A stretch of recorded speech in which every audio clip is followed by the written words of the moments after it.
Oh. Oh. Oh my god.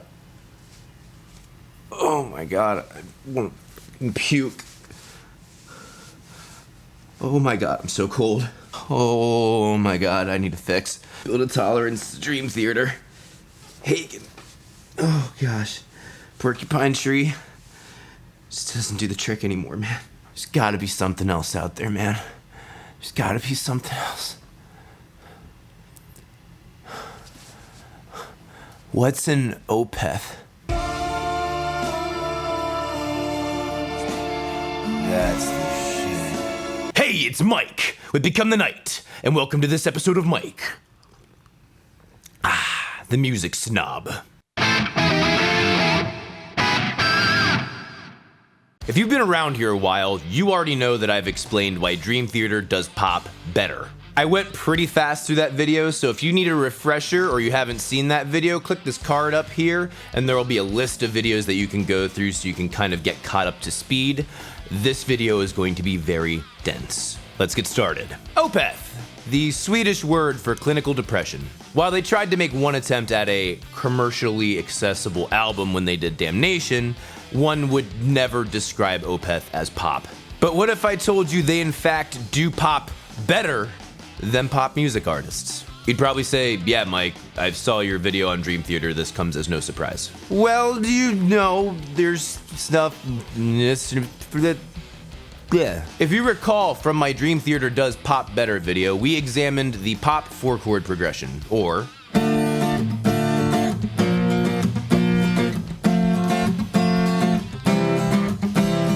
Typically, this is played starting at the relative major, but from this perspective, again, we will be looking at the relative minor. I hear you're bitching now. But Mike, Opeth never used this chord progression in any of their songs. Actually, they got damn close at the end of the song, River, but that is not the subject of today's analysis. Today, we are comparing the pop 4 chords to isolation years.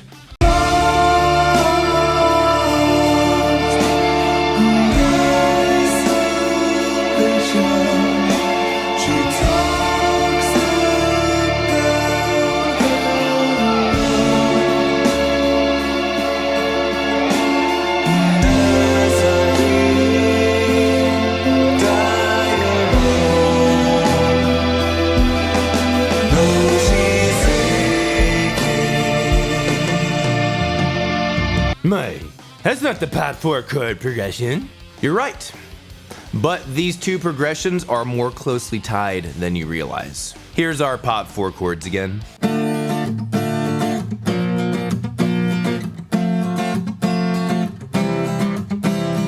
And here's our progression in the chorus of Isolation Years.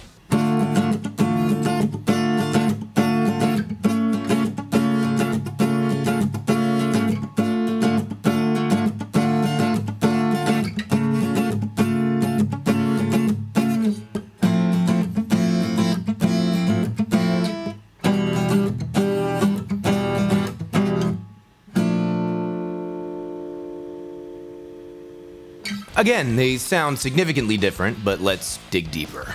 Here's our pop 4 chords in numeral form and our isolation years chords in numeral form. We can already see some similarities, but besides sharing 3 chords in common, these are different progressions. Keep in mind, there are entire pop songs that are built off of the chords in the pop 4 chord progression without ever actually using the traditional sequence. In that same spirit, our isolation years chord progression is actually a reimagined restructuring of these pop 4 chords as well. Let's take a closer look at that. We start at a minor 1.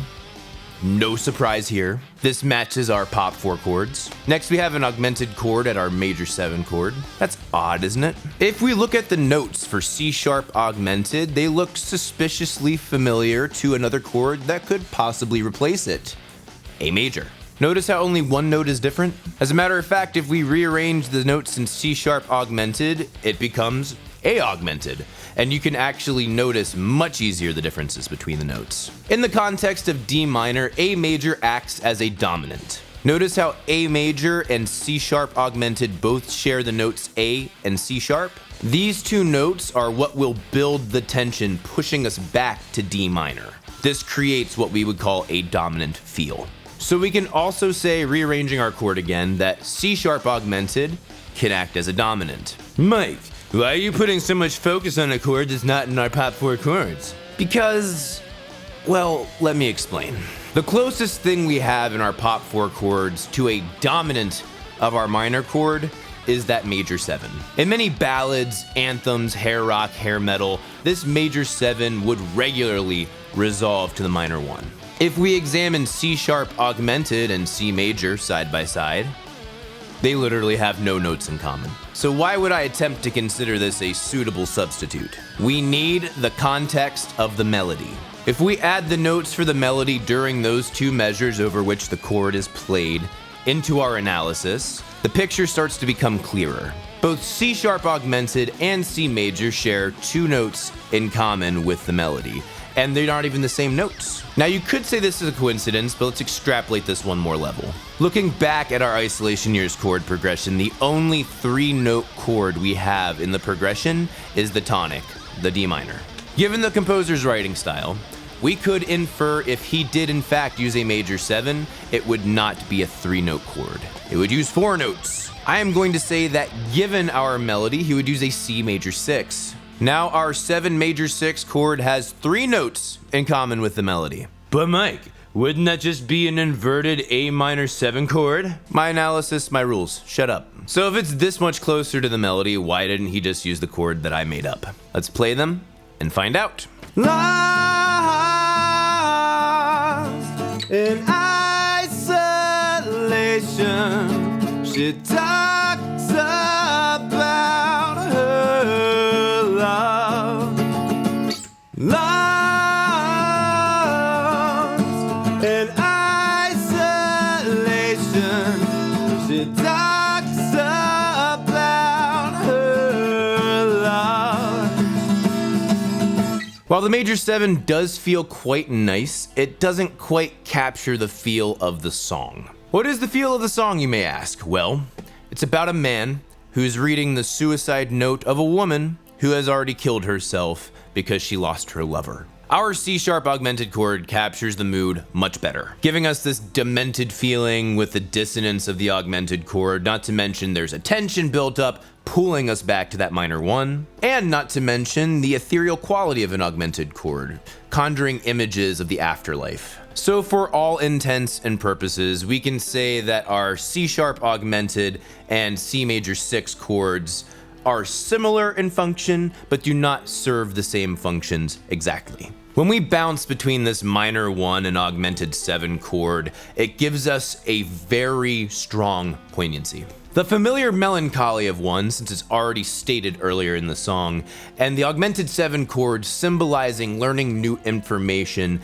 and bringing us back almost to a worse form of that familiar melancholy of minor 1. Let's move on. Our next chord is the 3 major 7. Really not too much to see here, honestly. The 3 is our relative major, giving us a feeling of release, and the added major 7 makes this feel additionally peaceful. This symbolizes the woman's death as the sweet release from the woman's pain. Next, we slide down half a step to our minor 2-7 chord, and admittedly, this chord feels slightly out of place. We've used powerful chords thus far in the progression, both in resolution and building tension, and now we come to this dark chord with very little dissonance that doesn't seem to want to go anywhere. While this chord symbolizes a forsaken or lost feeling, empty, if you will, this is in fact a predictive chord. The minor 7th we add to our minor 2 chord is in fact a D, which leads us to, can you guess? Wrong, it's not the tonic. It in fact leads us to our 6 major 7 chord. Let's examine that one very quickly. Looking at the notes of our 6 major 7 chord, we can notice something pretty quick. It has every note of our tonic chord, D minor. Our only addition to this is the 6th degree of the scale in the bass. This is literally one of my favorite chords. With the tonic already built into this chord, it sets us up for the smoothest of transitions back to the tonic. So let's examine this. We go from emptiness down to something familiarly melancholy, yet not the full thing entirely, and then the full-on depths of melancholy again. Almost as if we are slipping back into it. Now, given that our minor 2/7 actually has a D in it, we could have gone right back to the tonic with very little saying it's wrong. But we lose the opportunity for a more sophisticated emotion. Let me explain. The effect of going from this emptiness to a somewhat familiar melancholy to the full-blown pain is actually a symbol of reprieve from that pain.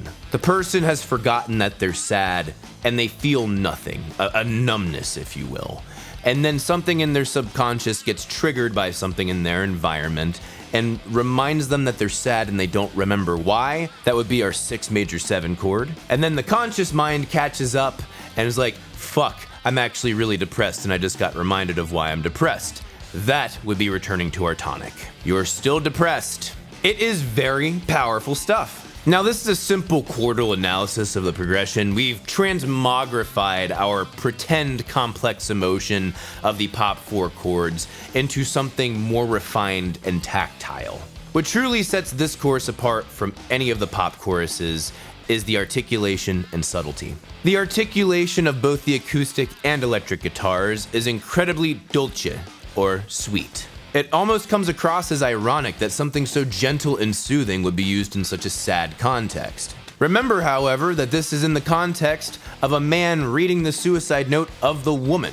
So we could interpret this a couple of ways. This gentleness could be his empathy of understanding what the woman is going through and almost getting inside her mind, what's left of it. And it could also symbolize the comfort and only death. This is not fun stuff to talk about, I understand. Just roll with me. Our melody is descending and dominantly conjunctive.